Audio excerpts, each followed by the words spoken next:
What does intelligence mean to you? Perhaps what comes to mind is the term IQ, the intelligence quotient, which is an empirical measurement of intellectual power.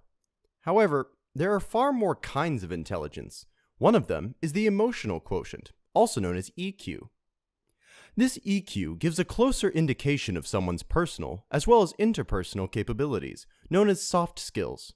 It plays an intrinsic role in how we perceive, understand, and express feelings, relating to oneself and others. An IQ test score, however, is normally distributed with a mean of 100 and a standard deviation of 15. Everything above or below that average is defined as either high or low intelligence. Because these tests are mainly based on analytical and mathematical thinking, it's difficult to define a true-to-life evaluation. One could say a high IQ will get you through school, while a high EQ will get you through life. In 1995, the American author and psychologist Daniel Goleman published his bestseller about emotional intelligence.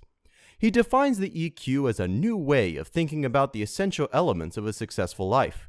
Until then, the IQ as measurement had never been questioned before. Goleman depicts 5 key aspects which constitute the EQ. Self-awareness. Let's take the example of a job interview.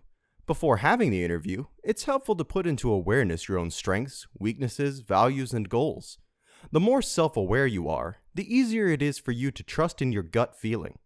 This aspect forms the basis for a high emotional intelligence. Self-regulation. Let's say that the interview is over, and you're not sure how it went. Knowing whether or not you're going to be hired is unsettling. Therefore, you should try managing your own thoughts and feelings, because you can no longer influence the outcome. Self-awareness and self-regulation are necessary for all social skills. While both are about your inner person, there are 3 other components that affect your social life. They are social skills, empathy, and motivation. All of them describe the ability to understand others' feelings and to react in a sensitive way. Scientists claim that the IQ is mainly unable to be influenced. In contrast, the emotional intelligence can be improved. Here is some practical advice on how to enhance these capabilities. 1. Get to know yourself better to strengthen your self-awareness. How do you imagine your life to be? What are your goals and what can you do to achieve them? 2. Don't be afraid of your own feelings and emotions. Try to perceive them. Know that every negative emotion, all anger and distress have a root. Is your reaction appropriate? Can you manage your feelings? 3.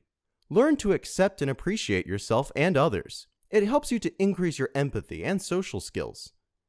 Now that you have learned more about the different aspects between IQ and EQ, which do you think is more important, being book smart or being street smart?